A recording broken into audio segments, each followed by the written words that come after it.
السلام عليكم ورحمة الله تعالى وبركاته. ومركا لي ولالكين محمد حسن oo idin leh ku soo dhawaada casharadiinii inoo socda cashirkeenii labaad oo ku saabsanaa jaafada ama luqadda wax lagu programmiyo ahayd. xogaa casharada wax yar baa naga yara mashquuliyay, xogaa iska yara mashquulay, laakiin hadda ku soo noqonay insha Allah tacaala. maantana waxaan baran doonaa sida loo rangareeyo ama Java first program, sidee computerkaaga intaad qoraal geliso soo kugu soo jawaaba. يعني waxaan rangareynaynaa qoraalkeeni noogu horeeyay ama program la qoro kii noogu horeeyay cashirkeenii labaad. cashirka waxaan kusoo baranay sida loo isticmaalo JDK iyo sida Eclipse kan computerkaaga loogu shubo. marka Eclipse ka aad soo furto wuxuu ku keenayaa shaashadan. marka hore waa inaad abuurtaa Java program ama Java file ama package.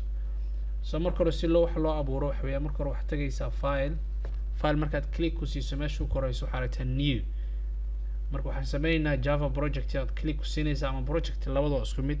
haddii aan project dhag ku siiyo, project markaan jag ku siiyo wuxuu ii keenayaa Java dhag ku siinayaa, kaayaran dhag ku siinayaa, Java project aan ka dooranayaa, kadibna next baan leeyahay.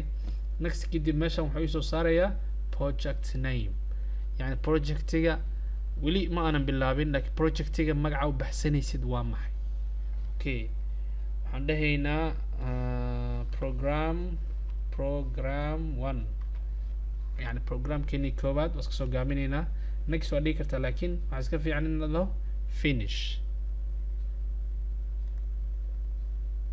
marka finish click ku siiso meeshaan uu keeni. hadda meeshaan dhinacaada bidix wuxuu ku abuuray program 1, macnaheedu waxa weeye waxaa noo abuuran Java project. laakiin hadda waxaan rabnaa inaan ku darno. hadda soo galay src waxay soo arki doonaa baa noo abuurmay. hadda haddii aan rabo inaan wax ku daro meeshaan waxaan ku dari kara male, ilaan meeshaan waxay soo diyaarsan meel wax ku qoro ma lahaba. marka right click aan ku siinayaa, new aan kor tegayaa, waxaan ku diraa markaan class wuxuu yahay baro doonaa class never mind. marka magac u baxso classka magacee u baxsanaysaa ama classka what you name. classka magacaad u baxsanaysaa waxaad dhahaysaa any name salam. okay salam kadibna finishna. okay bam meeshaad waxaa inoo soo baxay classki aan abuurnay. hadda meeshaan markii hore Java package aan abuurnay, kadibna Java package waxa weeye program 1, kadibna waxaan abuurnay meeshii aan programka qori lahaynay iyo meeshii aan programka ku dari lahaynay. okay haddii aan dhinacaan timaado shaashadan muhiimsan weeye meesha wax lagu qori doono weeyaan. shaashadan meesha waxaa noogu soo baxay qoraal oo inoo soo saaray programka Eclipse saa noo soo diyaariyey. okay mid waa u baran doonaa. hadda kan iska ilow package programmuna usoo noqon doonaa. haddii aan inta ka bilaabno meeshaan public class magaca waa magaca u baxsanay. Java class public class kan magaciisa waxaa la yidhahdaa salam.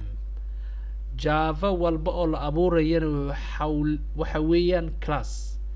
waan baran doonaa waxa class iyo public farqi u dhexeeyo. waxa public class la yidhaahdo slowly by slowly, laakiin hadda ila soco bes. classkaad abuuranaysid hadda abuurayno ama waxaan hadda abuurayno waxaa loo yaqaanaa salam. okay kanina waa classka ama waxaan abuuro hayno magaciisana waa salam. okay meeshaan waxaa kuusoo yaalo waxaa la yidhahdaa primaries. meeshaan falaarahan yaroo furan waxa weeyaan meesha inta badan qoraalka la geliyo ama meesha inta badan meesha oo markii Java la qorayo meesha lagu qoro qoraalada waxa weeyaan inta u dhaxayso labadaas falaar. falaarta koobaad waxaa ka bilaabanayo classka ka bilaabanayo iyo meeshii qoraalka lagu qori lahaa. falaarta xigtana waxa weeyaan meesha qoraalku dhamaanayo. marka macnaheedu waxa weeyaan intaas u dhaxayso unbaad qoraal geli kartaa. meeshaan qoraalku ma qori kartid, ma garatay? meeshaan qoraalka ku qorto yani qalad weeyaano wuxuu ku leeyahay qoraalkaasi anigu ma aqoonsani. so marka intaas u dhaxayso xagga dhag enter dheh. marka hadda waxaan qabanaynaa insha Allah aan rabnaa inaan qorno programkii noogu horeeyay. Java walba wuxuu ka bilaawdaa waxa la yiraahdo public static void main string qawseen argumentigii كدبنا قوس كلا فور اوكي هذا ماشي هذا وحنكو قري public static void main string يعني معناه waxa weeyaan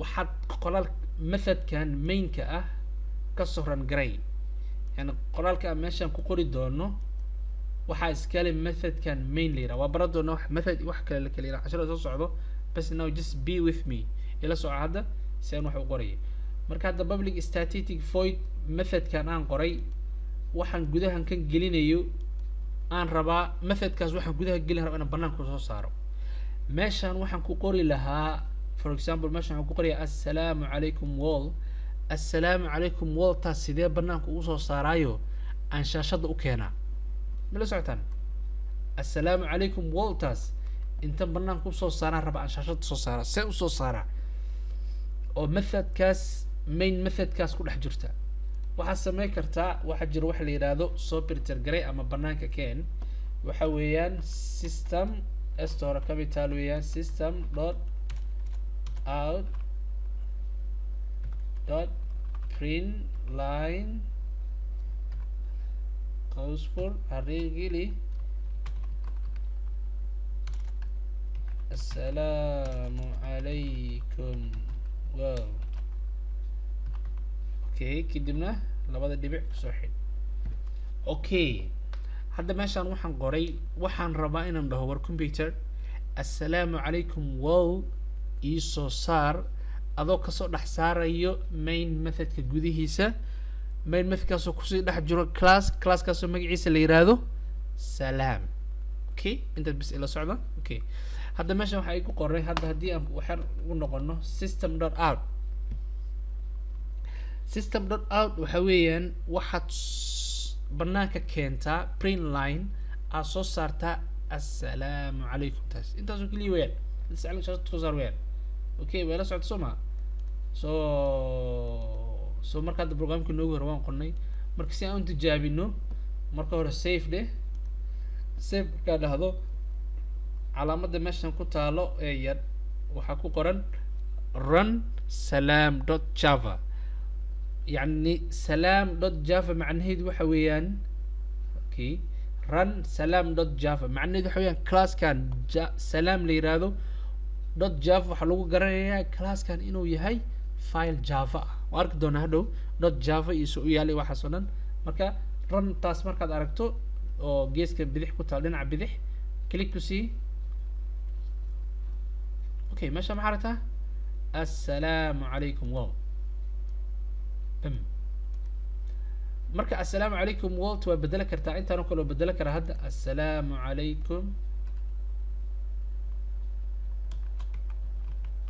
assalaamu calaykum macalin okay kadibna rande okay rande assalaamu calaykum macalin markaas uu fududahay cashirkeena koobaad maanta oo javada programming ah marka hadda maanta waxaan qaadanay public class ko la magaceynayo magaca loo bixinayo salaam uu yahay rule iyo waxbay leeyihiin iyo magaca si loo bixiyo iyo magaca la baxsho maran doonaa laakiin class walba magac uu leeyahay magaca kadibna waxa furaysaa bishaas furaysaa ama qowskaas kadibna qowska meesha ka bilowdo waxa ka bilaabanayo method ama main methodka so marka waxaad qoraysaa intaan gudaheedan waxaad gelinaysaa wixii aad banaanka keeni lahayd